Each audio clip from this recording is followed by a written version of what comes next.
Hi hello నమస్తే welcome to vibrant. నేను లావణ్య ఉట్టుకూరి. ఏంటో ఈ సీజన్కి లిమిటే ఉండదు, అంతా అన్లిమిటెడ్ అని నాగార్జున చాలా గొప్పలు చెప్పారు. కానీ తీరా చూస్తే అంతా తుస్సే. అసలు కంటెస్టెంట్సే ఎవర్రా మీరు అనేలాగా ఉన్నారు. అంతా తిని పడుకునే బ్యాచ్లా ఉన్నారు. No game, no discussions, only emotions అన్నట్టుగా సాగుతుంది. వాళ్ళు అసలు ఎందుకు ఏడుస్తున్నారో, ఎందుకు ఓదార్చుకుంటున్నారో, ఎందుకు తిట్టుకుంటున్నారో, ఎందుకు కలిసిపోతున్నారో కూడా ఎవ్వరికీ అర్థం కావడం లేదు.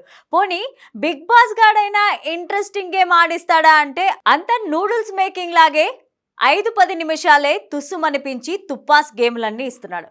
పోనీ హోస్ట్ నాగార్జునైనా సరిగా చేస్తున్నారా అంటే ఆయన సంగతి సరే సరే. కంటెస్టెంట్స్ అంటే దారుణంగా ఉన్నారు నాగార్జున. ఇక ఉన్నంతలోనే కాస్త హుందాగా కనిపిస్తున్న కంటెస్టెంట్స్ ఎవరైనా ఉన్నారా అంటే అది డీ ఫేమ్ డాన్సర్ నైనిక.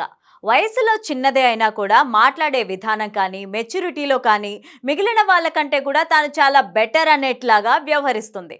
ఇక టాస్కుల్లో అయితే చిరుతలాగా విజృంభిస్తోంది ఈ పిల్ల.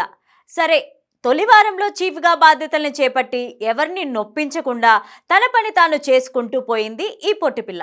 మాట్లాడే టైం వచ్చినప్పుడు గట్టిగానే వాయిస్ రేస్ చేస్తోంది ఈ పిల్ల.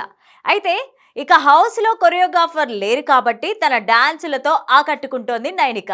అయితే నైనిక లైవ్లో ఉందనే విషయాన్ని ఇక డైరెక్ట్గా చాలా సందర్భాల్లో హౌస్లోనే ముచ్చట్లు నడిచాయి. నైనిక ఏదో బాధపడుతున్నట్టుగా ఉంటే ఏంటి గుర్తొస్తున్నారా అంటూ పంచిలేశారు నిఖిల్ అండ్ విష్ణుప్రియ. ఆ సందర్భంలో కూడా ఏం లేదబ్బా అంటూ సిగ్గుపడిపోయి తలదించుకుంది నైనిక. అయితే బిగ్ బాస్ డే 4లో ఇది చూపించారు. నీ బాయ్ ఫ్రెండ్ గురించి చెప్పు, అతను కూడా డాన్సరేనా? మీ గురించి అమ్మకి ఎలాగూ తెలుసు కదా, నాన్నకి తెలీదా అని నైనికను అడిగాడు నిఖిల్. దాంతో నైనిక నో, నాన్న మాతో ఉండడు అని చెప్పింది. అయితే మరి ఎందుకు వర్రీ అవుతున్నావు, పేరు చెప్పు అని నిఖిల్ అంటే నోనో అంటూ సిగ్గుపడిపోయింది. సిగ్గుపడుతున్నావే అని నిఖిల్ అంటే నాకేం సిగ్గులేదు అని అంటూ సిగ్గుపడిపోయింది నైనిక.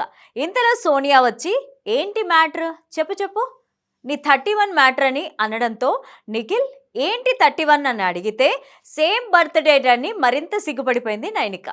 మొత్తానికి తనకి బాయ్ ఫ్రెండ్ ఉన్నాడనే లీక్ ఇచ్చింది నాటి ఎపిసోడ్లో.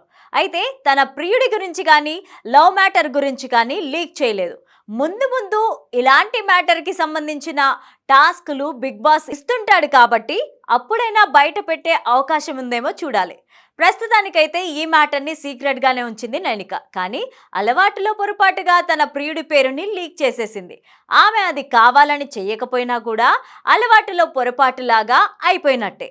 ఇంతకీ విషయం ఏంటంటే బిగ్ బాస్ హౌస్లో సోఫాలో ఉండే దిండ్లపైన అక్షరాలు రాస్తుంటారు. ఇందులో కూడా ఇలాంటివే జరిగాయి.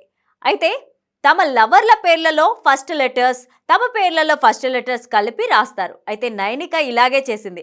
దిండుపైన ఎన్ఆర్ అని రాసింది. ఎన్ అంటే నైనిక, ఆర్ అంటే ఎవరబ్బా అంటూ చర్చలు మొదలయ్యాయి. ఇక ఈ పత్తాపారాలు పక్కన పెడితే గేమ్లో ఉన్న వాళ్ళలో బెస్ట్ అనిపిస్తుంది.